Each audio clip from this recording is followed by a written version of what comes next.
pink, blue, midnight, Starlight, red, 20% smaller notch, 28% brighter display, bigger wide angle, sensor shift wide angle, faster ultra wide, Smart HDR4 with styles, 1080p 30 cinematic video, rack focus video, editable in post, A15 Bionic, 5G but no Wi-Fi 6E or USB-C, longer battery life on all iPhones. But wait, there's Pro, Graphite, Gold, Silver, Sierra Blue, 25% brighter, up to 120Hz ProMotion display, done right, but no 1Hz always-on lock screen in sight.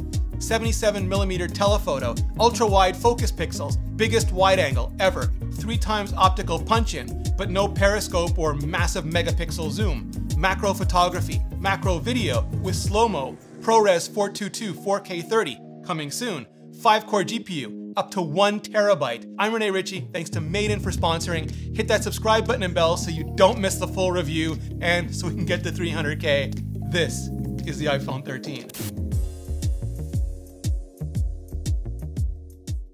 And yes, iPhone 13, because Apple just didn't shy away or try to skip the lucky number, even though the shell is so similar that the iPhone 12 could just as easily have been an iPhone 12s this year, and Apple could have punted that non-problem down the calendar for another year, because the biggest design difference between the 12 and the 13 is the camera module, which on the non-pros is now diagonal in order to fit those much bigger cameras. Also the colors. Blue and red remain, though the blue is a little more teal and the red a lot deeper, but the black has been replaced with a more indigo midnight. White has been replaced with a slightly yellow Starlight, and mint green with a pale pink. Also gone is purple, which was a spring addition to the 12, so we'll have to wait and see if Apple does a spring addition to the 13 early next year. Like maybe orange or something, not that I'm picking a favorite. On the pros, the cameras are also bigger, just totally, shamelessly, unabashedly bigger, bumped bigger, but the colors are similar, if not exactly the same. Very close silver and graphite, different gold, and a completely different blue. This year, less specific and more Sierra. So I guess that means the iPhone 14 will be high Sierra. Kidding. The notch is also 20% smaller by surface area on the iPhone 13, narrower if ever so slightly deeper, maybe. It's no less of a needle in my eye, but it is progress. And while the screen sizes and the physical height and width all have stayed exactly the same, the depth and weight did go up a bit, like 135 to 141 grams for the mini and 228 to 240 grams for the max. So RIP existing cases, which is probably for the best as in bigger batteries, but I'll get to that in a minute. Apple made it a point to point out that their OLED displays are custom Apple OLED displays, which is good because we've suffered through almost a half-decade of lazy reporting and repeating, attributing everything good about the iPhone's OLED displays to Samsung, when the relationship is much closer akin to chipsets. So the Apple Silicon team designs the A series, even if TSMC fabricates them on their bleeding edge process. Likewise, Apple's display team designs the screens, even if Samsung fabricates them on their equally bleeding edge OLED process, which this year, thanks to the OLED panels being more efficient, the iPhone 13 display is going from 625 to 800 nits brightness, which means you'll be able to see it more easily outdoors and in the sun. Same 1200 nits as last year for peak HDR brightness though. For iPhone 13 Pro, it's going from 800 to 1000 nits brightness, but it's also staying at the same 1200 nits peak for HDR, which is interesting because it's less than the 1600 nits of peak brightness for the mini LED display on the current iPad Pro. The much bigger news for the Pro displays though is ProMotion, which is similar to what the iPad Pros have had since 2017. It lets the iPhone 13 Pro ramp up to 120 Hz for smooth scrolling or intense gaming, but ramps even further down to 10 Hz to conserve power for more static content like a photo or an ebook.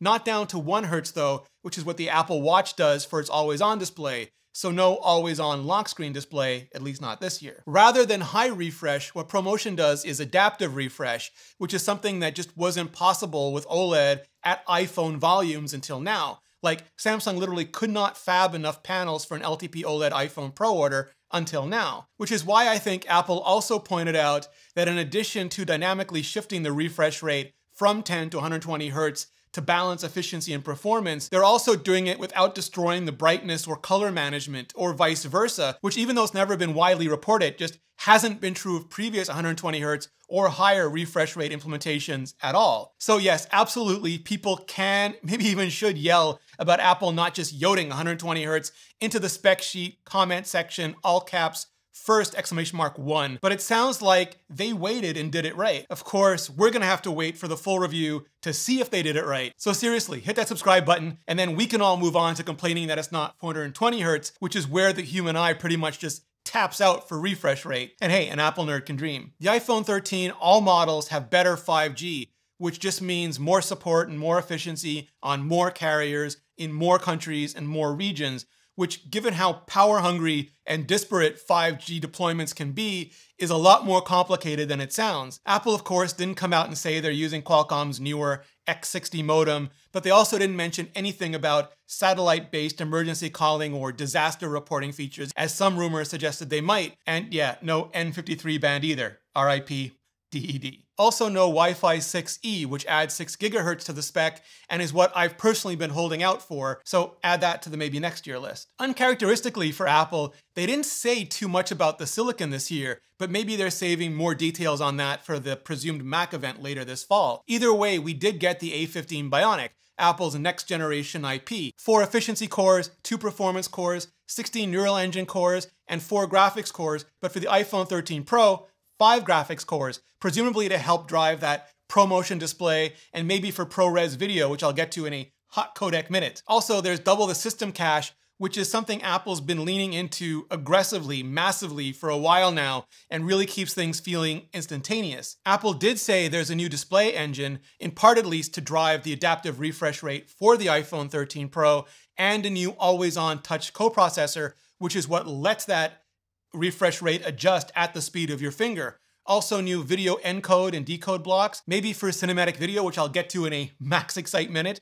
or that ProRes. It's still 5 nanometers, though rumor has it is on an updated process, but Apple didn't do any year-over-year performance comparisons, choosing instead to just dunk all over how much better they perform than Qualcomm's latest and greatest.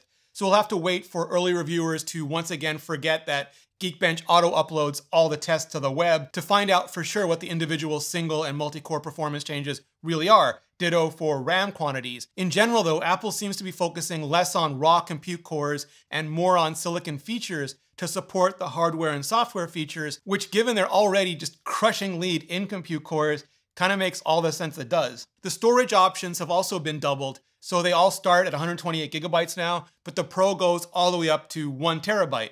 For a price. Apple's using the extra breathing room that they're getting from that new diagonal camera layout on the iPhone 13 and iPhone 13 mini for a new f1.6 wide-angle camera with a bigger sensor and bigger 1.7 micron pixels, meaning it can just suck in 47% more photons for brighter, cleaner imaging. It's also sensor shift now, like the iPhone 12 Pro Max was last year, which is Apple's name for the in-body image stabilization, or IBIS, so crisper photos and steadier video even on the iPhone mini. Also, the f2.4 ultra-wide gets a faster sensor that improves detail in dark areas and shadows, and it's even more ultra better on the Pro. It captures almost double the light, and it has focus pixels, what Apple calls phase adjust focus, and a redesigned lens that lets it double as a macro camera, as close as 2 centimeters. That's Pro only because it uses the ultra wide, and only the Pro has autofocus on the ultra wide.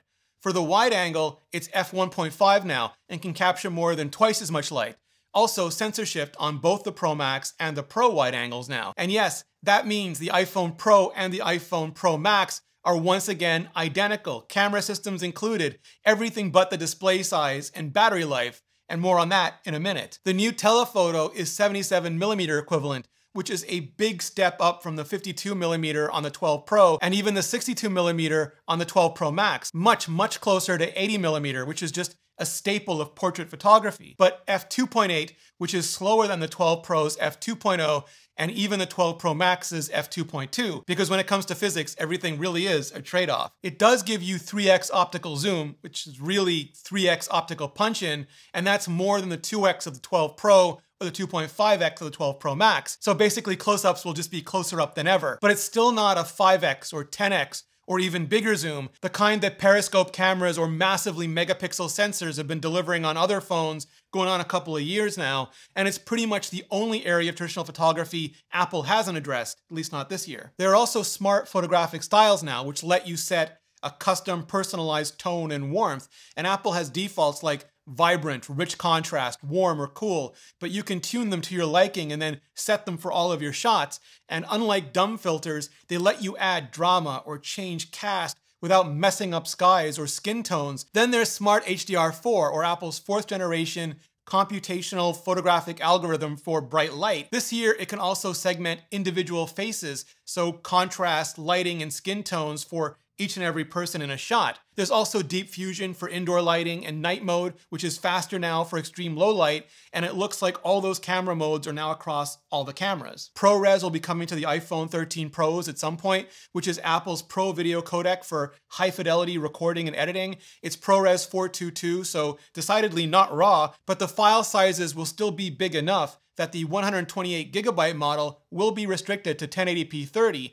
and only the 256GB and up models will get 4K 30, because it's gonna fill up fast, even if it's not arriving fast, but only later this year. Coming right away is a lot more of the Smart HDR4 style features for video for the first time, including better dynamic range, better highlights, better spatial details, and semantic rendering, which is that separation of individual scene elements for individual and specific processing. Then there's cinematic video, which is basically portrait mode or depth effect for video, with rack focus thrown in for maximum cinematography flex. It uses stereo disparity, which I think is the difference between the camera perspectives, along with the new neural engine. Even then, it's only capable of crunching up to 1080p 30 right now, because calculating consistent depth effect across adjacent frames is crushing. Now, you can control it manually by tapping if you want to, or you can let the iPhone neural engine be your autopilot. That tracks and stays on the closest set of eyes, and if they look away, it'll pull focus to the next closest set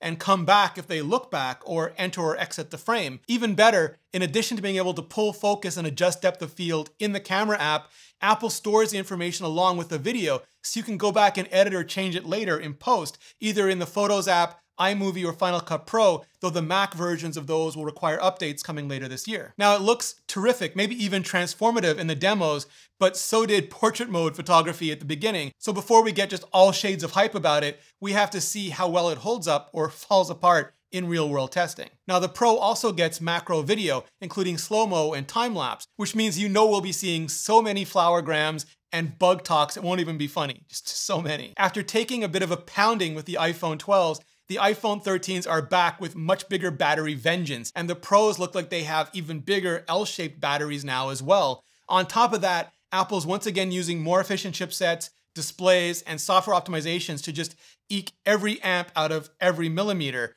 And Apple says they'll get about 1.5 hours more from the 13 mini and the 13 Pro, and 2.5 hours more from the 13 and 13 Pro Max than last year's models. But that's like an average daily use case across a wide range of tasks. For highly optimized tasks, Apple lists 2, 3, and 5 hours more for the Mini on local video, streaming video, and audio playback, all the way up to a whopping 8, 13, and 15 hours more, again for optimized tasks, on the Pro Max model. And Apple is usually pretty good with battery claims, but as always, I'll be testing to see how they cope with just every screen and radio screaming on Pokemon Go. Now, there was some really weird speculation that chipsets were gonna force the pricing to go up for the iPhone 13, which never made any sense to me because Apple buys in such huge volumes and locks in pricing so early, especially for the chipsets, that it's just managed to the point of being inconceivable this late in the cycle. New nodes may new node, but for this year at least, the iPhone 13 costs exactly the same that the iPhone 12 cost last year,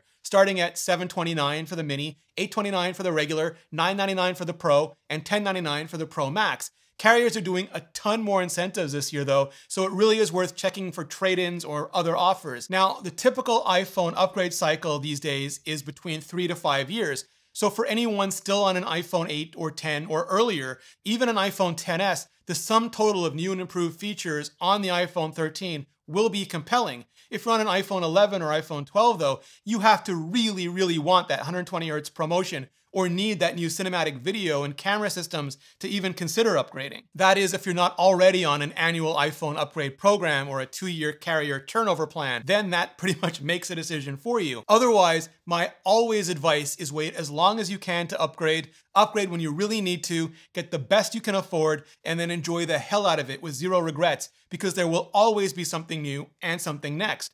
It's why build quality is just such a priority for Apple and the iPhone. Just like it is with today's sponsor, Made In, who've worked with renowned chefs and artisans to produce some of the world's best pots, pans, knives, and wine glasses, who recognizes cooking is the closest a human can ever come to actual alchemy, especially since I've been stuck at home for the last long while, and I wanted, nay, needed, to upgrade my cooking game to just beyond restaurant levels. I needed made-in quality pans that distribute heat evenly, so I can cook some eggs from stove to oven, fuss over a grilled cheese so the edges brown and crunch but don't burn, smash a burger to get that crispy lattice on the outside but full-on caramelization still on both sides, and Made In delivers with premium kitchen tools available directly to you without the markup and with a lifetime guarantee.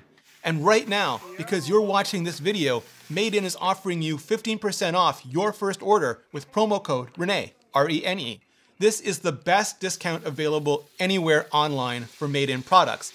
Just go to madeincookware.com/Rene and use promo code Rene, R-E-N-E, for 15% off your first order. That's madeincookware.com/Rene, promo code Rene. And clicking on that link really helps out this channel. Hit the playlist above for in-depth breakdowns on everything Apple announced today and everything we're still expecting this year. Just hit that playlist and I'll see you in the next video.